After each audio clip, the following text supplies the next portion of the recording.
Friends 30-40 వేలు పెట్టి phone కొనగానే సరిపోదు. అందులో ఉండే కెమెరాస్ ఎలా పనిచేస్తాయి, మనకి మొబైల్లో 4-5 కెమెరాలు ఉంటాయి, అన్నీ కలిపి ఒకే పని చేస్తాయి అనుకోకండి. ఒక్కొక్క కెమెరా ఒక్కొక్క పని చేస్తుంది. ఒక కెమెరా ఒక పని చేస్తే ఇంకొక కెమెరా ఇంకొక పని చేస్తుంది. చాలా మందికి తెలియదు, బట్ ఫోటో తీసేటప్పుడు అన్ని కెమెరాలు ఒకటేసారి ఒక ఫోటోని మాత్రమే తీస్తాయి అనుకుంటారు. కాకపోతే ఇందులో ఉండే ఒక కెమెరా మాత్రమే ఫొటోస్ అయితే చేస్తుంది. మిగతా కెమెరాస్ అనేటివి వేరే వేరే పనులు చేస్తాయి. చాలా మందికి తెలియదు. ఈ వీడియోలో మీకు ఏ కెమెరా వల్ల ఏంటి మనకి యూజ్, ఆ కెమెరాని మనం ఎక్కడ వాడాలి, ఏ సిచ్యువేషన్లో మనం ఆ కెమెరా యూజ్ చేసుకోవాలి అని అయితే మీరు తెలుసుకోండి. ఇందులో మనకి చాలా డిఫరెంట్ నేమ్స్ అయితే ఉంటాయి. Telephoto camera, macro camera, periscope, ultra wide angle, bouquet, ఇలా చాలా డిఫరెంట్ పేర్లు అయితే ఉంటాయి. వీటి వల్ల యూజ్ ఏంటి, మీరు వాడే ఫోన్స్లో ఏ కెమెరా ఉంది, ఆ కెమెరాని యూజ్ చేసి ఎప్పుడు మనం ఏ సిచ్యువేషన్లో ఫోటో తీసుకోవాలి అని ఖచ్చితంగా మీకు అయితే తెలియాలి. మనం 30-40 వేలు, 50 వేలు, ₹1,00,000 పెట్టి ఫోన్లు కొన్నా అందులో ఉండే కెమెరాస్ కోసం తెలుసుకోకపోతే వేస్ట్. మీరు అంతా పెట్టి కొన్న ఆ కెమెరాస్ నుంచి ఎక్కువ పెద్ద రిజల్ట్స్ అయితే ఎక్స్పెక్ట్ చేయలేరు. ఈ కెమెరాస్ కోసం తెలుసుకున్నాక ఏ సిచ్యువేషన్లో యూజ్ చేయాలని మీరు తెలుసుకుంటే మాత్రం మీరు ఎక్స్పెక్ట్ చేసిన దానికంటే హై రిజల్ట్స్ అయితే మీకు అయితే వస్తాయి ఫోటోస్లో అయితే. వీడియోని ఎండ్ వరకు అయితే చూడండి. వీడియో నచ్చినట్టయితే లైక్ చేయండి. ఇలాంటి మరిన్ని ఇన్ఫర్మేటివ్ వీడియోస్ కావాలనుకుంటే మన ఛానల్ని సబ్స్క్రైబ్ చేసుకోండి. మొబైల్ అయితే 4 కెమెరాలు ఉన్నాయి. ఈ 4 కెమెరాలో ఒక కెమెరా మాత్రమే ఫోటోలు తీయడానికి పనికి వస్తుంది. మిగతా 3 కెమెరాలు ఫోటోలు తీయడానికి పనికిరావు. ఇక్కడ మీకు మెయిన్ సెన్సార్ ఉంటుంది కదా, మెయిన్ కెమెరాని మనం క్లోజ్ చేసి ఫోటో తీసామనుకోండి, ఏం ఫొటోస్ పడవు. మిగతా కెమెరాస్ అనేటివి మనం ఫోటో తీయడానికి పనికిరావు. కాకపోతే వేరే సిచ్యువేషన్లో మనం యూజ్ చేసుకోవడానికి పనికి వస్తాయి. వాటి వల్ల చాలా అడ్వాంటేజ్ అయితే ఉంది. అవేంటో మీకు చెప్తాను. ఫస్ట్ మనం ప్రైమరీ కెమెరా. ఈ ప్రైమరీ కెమెరాను వదిలేద్దాం, ఎందుకంటే ఇది ఫోటోలు తీయడానికి మాత్రం పనికి వస్తుంది. మిగతా కెమెరాల కోసం మనం మాట్లాడుకుందాం. ఫస్ట్ అయితే మనం మ్యాక్రో కెమెరా కోసం మాట్లాడుకుందాం. ఈ మ్యాక్రో కెమెరా అనేది MACRO అని ఉంటుంది స్పెల్లింగ్. ఒకవేళ మీ ఫోన్లో ఈ మ్యాక్రో కెమెరా ఉంటే దీని వల్ల అడ్వాంటేజ్ ఏంటి, దీన్ని ఎలా యూజ్ చేయాలి.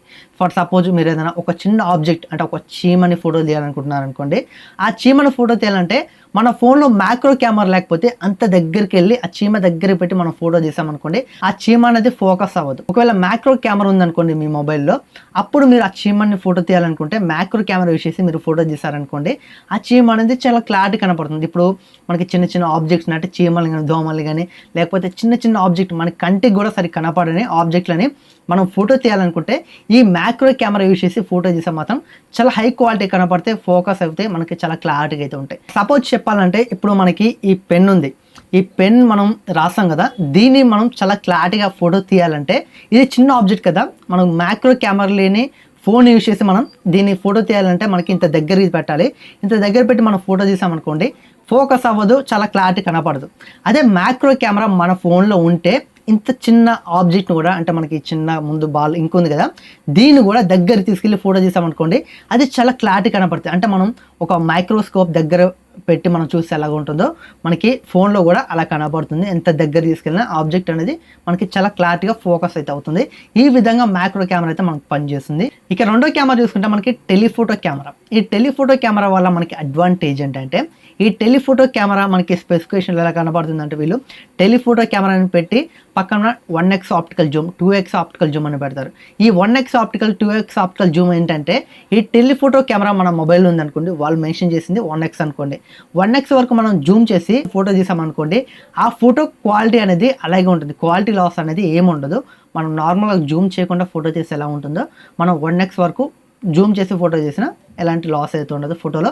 అదే వాళ్ళు 2x అని మెన్షన్ చేశారనుకోండి, 2x ఆప్టికల్ జూమ్ అని మెన్షన్ చేస్తే మనం టెలిఫోటో కెమెరా యూస్ చేసి 2x వరకు జూమ్ చేసి మనం ఫోటో తీసిన క్వాలిటీ ఇష్యూ ఉండదు. ఇది మనకి ఆప్టికల్ జూమ్. అంటే మనం ఈ టెలిఫోటో కెమెరా ఉండడం వల్ల వాళ్ళు మెన్షన్ చేసిన దాన్ని బట్టి 2x అయితే 2x, 1x అయితే 1x మనం జూమ్ చేసి ఫోటో చేస్తే ఆ ఫోటోలో నాయిస్ ఉండదు, క్వాలిటీ సేమ్ అలాగే ఉంటుంది. మనం జూమ్ చేయకుండా ఫోటో చేస్తే ఎలా ఉంటుందో అలాగే ఉంటుంది. అదే టెలిఫోటో కెమెరా లేని ఫోన్లో మనం కొంచెం ఒక 1x కానీ 2x కానీ జూమ్ చేసి ఫోటో తీసామనుకోండి, చాలా నాయిస్ ఉంటుంది. ఆ ఫోటో క్వాలిటీ అనేది మనకి అంత బాగుండదు, క్వాలిటీ లాస్ అయితే ఖచ్చితంగా అయితే ఉంటుంది. ఇది మనకి అడ్వాంటేజ్ టెలిఫోటో కెమెరా వల్ల. అలాగే పెరిస్కోప్ కెమెరా కూడా ఉంటుంది. టెలిఫోటో కెమెరా అలాగే పెరిస్కోప్ కెమెరా రెండు చేసే పనులు ఒకటే. కాకపోతే ఈ పెరిస్కోప్ కెమెరా అనేది మనకి కొంచెం హై అండ్ మొబైల్స్ అయితే యూజ్ చేస్తారు. iPhone 15లో మనకి టెలిఫోటో కెమెరా యూజ్ చేస్తే iPhone 15 Proలో మనకి పెరిస్కోప్ కెమెరా యూజ్ చేస్తారు. ఈ పెరిస్కోప్ కెమెరా ఉండడం వల్ల మనకి దీంతో కంపేర్ చేస్తే, టెలిఫోటోతో కంపేర్ చేస్తే అడ్వాంటేజ్ ఏంటంటే, పెరిస్కోప్ కెమెరాలో మనకి ఆప్టికల్ జూమ్ అనేది కొంచెం ఎక్కువ ఉంటుంది, క్వాలిటీ కూడా చాలా బాగుంటుంది. ఈ టెలిఫోటో కెమెరాతో ఫోటో తీయడానికంటే మనకి ఇంకా బెటర్ క్వాలిటీ అయితే ఉంటుంది. అలాగే ఆప్టికల్ జూమ్ కూడా మనకి ఎక్కువ ఉంటుంది. మనం 2x నుంచి 5x వరకు అయితే ఆప్టికల్ జూమ్ అయితే తీసుకొస్తారు. బ్రాండ్స్ని బట్టి అయితే ఉంటుంది. ఒక్కొక్క బ్రాండ్ 3x, ఒక్కొక్క బ్రాండ్ 4x, ఒక్కొక్క బ్రాండ్ 5x వరకు అయితే ఈ ఆప్టికల్ జూమ్ తీసుకొస్తారు ఈ పెరిస్కోప్ కెమెరాలో అయితే. ఎందుకంటే టెలిఫోటో కెమెరా యూస్ చేసి మనకి 5x కానీ అలాగే 4x కానీ తీసుకొచ్చారనుకోండి క్వాలిటీ లాస్ అయితే ఉంటుంది. పెరిస్కోప్ కెమెరా తీసుకొచ్చి మనకి 3x, 4x, 5x optical Zoom చేసినా మనకి ఎలాంటి క్వాలిటీ లాస్ అయితే ఉండదు. హై క్వాలిటీ సెన్సార్ ఇది. పెరిస్కోప్ సెన్సార్ అనేది బడ్జెట్ ఫోన్లో అయితే యూజ్ చేయరు. కొంచెం హై రేంజ్ ఫోన్స్ అంటే మనకి 30-40 వేల ఫోన్స్ పైన అయితే ఉంటాయి. వాటిలో మాత్రం పెరిస్కోప్ కెమెరా యూజ్ చేస్తారు. ఇది ఉండడం వల్ల మనం 2x కాదు, 3x కాదు, 5xలో మనం జూమ్ చేసినా మనకైతే క్వాలిటీ అనేది సేమ్గా అలాగే ఉంటుంది. ఈ టెలిఫోటో కెమెరా యూస్ చేసి మనం 5x జూమ్ చేసి ఫోటో చేసామనుకోండి క్వాలిటీ లాస్ ఉంటుంది. కానీ ఈ పెరిస్కోప్ కెమెరాలో కూడా వాళ్ళు మెన్షన్ చేస్తారు 3x, 4x, 5x optical Zoom ఎంత తీసుకొచ్చామని వాళ్ళు చెప్తారు. వాళ్ళు చెప్పిన దాన్ని బట్టి మనం వాళ్ళు 5x జూమ్ ఆప్టికల్ జూమ్ తీసుకొచ్చారనుకోండి పెరిస్కోప్ కెమెరాలో మనం 5x వరకు జూమ్ చేసి ఫోటో చేసినా క్వాలిటీ లాస్ ఉండదు. వాళ్ళు 4x తీసుకొస్తే 4x జూమ్ చేసి మనం ఫోటో చేస్తే క్వాలిటీ లాస్ ఉండదు. ఈ విధంగా పెరిస్కోప్ కెమెరా అయితే యూజ్ అవుతుంది. ఒకవేళ మీరు వాడే మొబైల్లో టెలిఫోటో కెమెరా ఉన్నా లేకపోతే పెరిస్కోప్ కెమెరా ఉన్నా మీరైతే చెక్ చేసుకోండి. క్వాలిటీ అనేది మీకు అర్థమవుతుంది. వాళ్ళు మెన్షన్ చేస్తారు స్పెసిఫికేషన్ చూసేటప్పుడు వాళ్ళు మెన్షన్ చేసిన దాన్ని బట్టి జూమ్ చేసి ఫోటో చేస్తే మనకి క్వాలిటీ లాస్ అయితే ఉండదు. ఇప్పుడైతే మనం మూడిటి కోసం మాట్లాడుకున్నాం. మ్యాక్రో కెమెరా, టెలిఫోటో కెమెరా, అలాగే పెరిస్కోప్ కెమెరా. ఈ మూడిటి కోసం అయితే మాట్లాడుకున్నాం. ఈ 3 కెమెరాస్లో ఏ కెమెరా మీ మొబైల్లో ఉందో లేదో చెక్ చేసుకోవడానికి జస్ట్ మీరైతే గూగుల్ ఓపెన్ చేసి అక్కడ మీ మొబైల్ మోడల్ నెంబర్ సెట్ చేయండి. సెట్ చేస్తే అక్కడ మొబైల్ సంబంధించిన స్పెసిఫికేషన్స్ వస్తాయి. కెమెరా స్పెసిఫికేషన్స్లో మీరైతే చెక్ చేయొచ్చు. ఇంకా కెమెరాస్ అయితే ఉన్నాయి, అప్పుడే అయిపోలేదు. ఇందులో మనకి నెక్స్ట్ వైడ్ యాంగిల్. ఈ వైడ్ యాంగిల్ కెమెరా ఎలా యూజ్ అవుతుంది, మనం ఎక్కడ యూజ్ చేయాలి అంటే మాత్రం ఈ వైడ్ యాంగిల్ కెమెరా యూజ్ చేసి మనం గ్రూప్ ఫొటోస్ దిగుతాం కదా. మనం ఎట్లా బయటకు వెళ్ళినప్పుడు లేకపోతే ఫంక్షన్స్లో చాలా మంది ఉంటారు, ఒక 10-20 మంది ఉంటారు. అలాంటప్పుడు గ్రూప్ ఫొటోస్ తీయాలంటే అంటే గ్రూప్ ఫోటోని మనం చాలా వెనక్కి వెళ్ళి కూడా తీయొచ్చు. వెనక్కి వెళ్ళి తీయడం వల్ల మనకి డిసడ్వాంటేజ్ ఏంటంటే మనం చాలా దూరం వెళ్ళాం అనుకోండి అక్కడ ఉండే మనుషులు సరే క్వాలిటీ కనపడరు. అలాగే మనకి క్వాలిటీ లాస్ అయితే వస్తుంది. అంత దూరం ఉండడం వల్ల క్వాలిటీ లాస్ ఖచ్చితంగా అయితే వస్తుంది. వైడ్ యాంగిల్ కెమెరా లేని మొబైల్లో మనం ఫోటో తీయాలంటే గ్రూప్ ఫొటోస్ చాలా దూరం వెళ్ళాలి. ఫోటో తీసినా చాలా దూరంలో ఉంటారు కాబట్టి వాళ్ళ ఫేస్లో చాలా క్లారిటీ కనపడవు. అదే వైడ్ యాంగిల్ కెమెరా ఉండడం వల్ల మనం దగ్గర నుంచి వాళ్ళ ఫొటోస్ని 15 మంది ఉన్న చాలా వైడ్గా వస్తుంది కాబట్టి ఫోటో తీసుకోవచ్చు. వాళ్ళ ఫేస్లో కూడా క్లారిటీగా అయితే ఉంటాయి. అలాగే అల్ట్రా వైడ్ యాంగిల్ కూడా ఉంటుంది. ఇది మనకి 90 degrees నుంచి 120 degrees వరకు అయితే మనకి వైడ్ని అయితే కవర్ చేస్తుంది. ఇది ఇంకా అడ్వాన్స్గా ఉంటుంది. అంటే మనం వైడ్ యాంగిల్ కెమెరా యూస్ చేసి ఒక 15 మందిని ఒక పొజిషన్ నుంచి ఫోటో తీసామనుకోండి, అదే పొజిషన్ నుంచి మనం ultra wide angle camera use చేసి 25 మందిని అయితే మనం ఫొటోస్ అయితే తీసుకోవచ్చు. దీనికి డిఫరెంట్ ఇదే. బట్ వైడ్ యాంగిల్ ఉంటే మాత్రం కొంచెం వైడ్గా ఉంటుంది. అల్ట్రా వైడ్ యాంగిల్ ఉంటే ఇంకా పెద్దగా వైడ్ యాంగిల్ అయితే వస్తుంది. దీనివల్ల అడ్వాంటేజ్ ఇది. ఇక నెక్స్ట్ బోకే కెమెరా. ఈ కెమెరాకి చాలా మందికి తెలుసు, ఎప్పటి నుంచో ఉంది. మనం బ్యాక్గ్రౌండ్ని బ్లర్ చేసి ఒక ఆబ్జెక్ట్ని కానీ లేకపోతే ఒక మనిషిని కానీ ఫోటో తీయడానికి ఇది యూజ్ అవుతుంది. బట్ ఇది చాలామందికి తెలుసు, ఇది కూడా చాలామంది యూజ్ చేసుకోరు.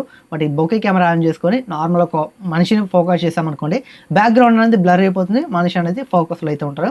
ఈ బోకే కెమెరా యూజ్ చేసి మనం అయితే ఆబ్జెక్ట్ని అయితే ఫోకస్ నుంచి మిగతా మొత్తం బ్లర్ చేసి ఫోటో అయితే తీయొచ్చు. ఇవి ఫ్రెండ్స్ ఈ కెమెరాస్ అయితే ఈ విధంగా అయితే ఉపయోగపడతాయి. మనకి చాలా మంది ఫోన్స్లో అయితే ఉంటాయి, వాళ్ళు పట్టించుకోరు. ఒకవేళ మీరు యూజ్ చేసే మొబైల్లో ఏ కెమెరా ఉందని మీరు తెలుసుకోవాలనుకుంటే జస్ట్ గూగుల్ ఓపెన్ చేసి ఇప్పుడు ఫర్ సపోజ్ మీరు రెడ్మీ 12 వాడుతున్నారు అనుకోండి, రెడ్మీ 12 స్పెసిఫికేషన్స్ అని మీరైతే గూగుల్లో సెర్చ్ చేయండి. మొత్తం స్పెసిఫికేషన్స్ వస్తే అక్కడ కెమెరా డిపార్ట్మెంట్లో మనకి అక్కడ మ్యాక్రో కెమెరా, టెలిఫోటో కెమెరా, అలాగే పెరిస్కోప్ కెమెరా ఇవన్నీ మనకైతే అక్కడ ఉంటాయి.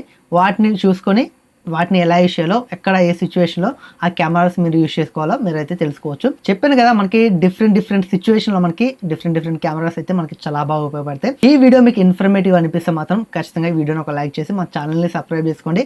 ఇలాంటి informative videos, unboxing videos, tech related videos, gadgets unboxing videos కావాలనుకుంటే మా ఛానల్ని సబ్స్క్రైబ్ చేయడం మాత్రం మర్చిపోకండి. Thanks for watching.